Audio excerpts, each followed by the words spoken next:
Hey YouTube, Downrange 45 here. Want to talk to you a little bit about my Beretta Nano. Had that out to the range today. I had this for not too long, a little while.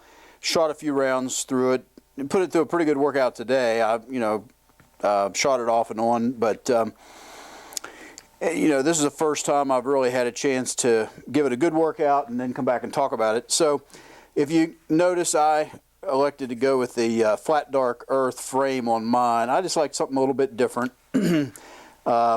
See, it's empty magazine, empty chamber, safety checked. Nice little gun. I'm going to keep it around, and I'm actually going to be using this as my primary carry gun for the next couple weeks because the shield is my favorite, but I'm going to have some work done to that, and so it'll sit on the sidelines for the next couple weeks. And I actually carried this the last couple days, trying to get used to it before I have to depend on it. And that's a good point. This shouldn't even need to be said, but of course, as a certified NRA instructor, this is one thing that we try to teach in the classes, and it's real important that we make this clear to people. Just please do not just go out, buy yourself a gun. Some areas like where I live, you've got to go through the basic training class to get some sort of a certificate before they'll give you your concealed permit. As long as you do that, they absolutely will issue here. There are some states, Pennsylvania is a good example, at least at this current time, they don't even require a training class to get a concealed carry. And I want every single person, and that's the reason I became a certified trainer, I want every single person who legally has that right to get their concealed carry and protect themselves. That is the entire reason that I got involved in the training program, and I believe strongly in the Second Amendment. I want everybody to have that right that is granted to them in the Constitution. However, you're actually selling yourself short if you just go buy the gun, stick it in a holster, and think, okay, everything's good to go. I'm not going to talk about the training. I'll probably talk about that in another video because that's a big part of my life, and it's important to me to educate people. But let's just talk about familiarity with the gun. That should be common sense.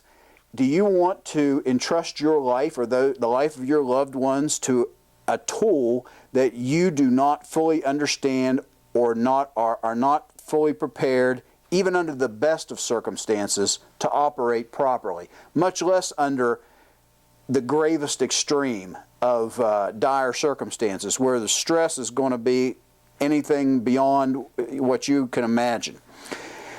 Okay, so having said all that, I won't carry any gun until I have thoroughly checked it out, became familiar with it, spent some time on the range.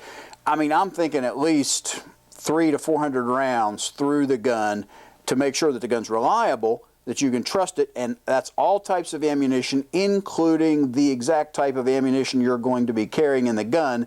That's usually some kind of heavier special defense load, and believe it, some of these guns will shoot the ball ammo perfectly, and then you put some kind of a hollow point, a defense type load, and it won't even feed it. You need to be prepared for that, because if your life depends on it, you need to know. Okay, so put the gun through its paces, and a lot of good things to say about it. Beretta designed this one specifically for carry. It's almost void of any external controls. They did that on purpose. Very smooth. I'm going to talk about grip basics at some point, not in this video, but I mean, they've provided you all you got to do is just look at the indentations and you'll see where to put your hands to control this gun. So everything's set up for you, and the recoil on this is not bad. It's very manageable. 9mm, didn't mention that. This is a 9mm version. The sights aren't bad. I can live with those. I was happy with them, and you can see the results. Now this is all at 7 yards handheld, isosceles stance, but there's the group with 115 grain, and I mean, it's hard to argue with that. No problem with it. 124 grain, also, you know, a group that I'm very happy with. No problem there. The 147, you know, real nice, shot very well. Then not as quite as tight with the 124 grain Federal Hydra-Shock, which is what I carry normally. I've got some black talons that I, you know, have for special occasions, but sometimes I carry the black talons. But for the most part, I carry Federal Hydra-Shocks, and the group is still, you know, where I need it to be in a defense situation, just not as tight as the rest of it. And then this is back to 115 grain, more on rapid fire. Not the other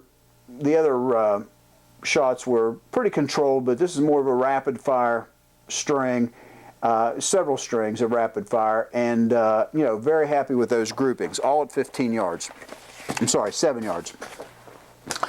Okay, so what are the drawbacks to this little Nano? Well, the first thing you're going to notice is the trigger pull. Now, there's no external safety. They've built it into the trigger pull, and I haven't measured this, but it's got to be over 15 pounds. Now, I spent some time the same day today with my little 1911 22, and of course, you know, the trigger on that's really nice. So then I go to this thing, and of course, you know, whether you realize it or not, in case no one's told you, if you got a nice light target type trigger, then you know you're obviously on the pad of your finger. I mean, that's the best way to control it. If you've got a double action only that particularly is a pretty heavy pull, then you really, to control that properly, you've got to move in pretty much to that first fold of your finger. You can't be out here. You've got to be back here. Well, you know, I tried to be macho man and just about wore out the tip of this finger because it pulls so hard. The extended magazines on these things, you just pretty much can't just push it up in there, and I think that's some kind of a little design flaw. You've really got to hit that to get that to lock in, so you need to be careful of that.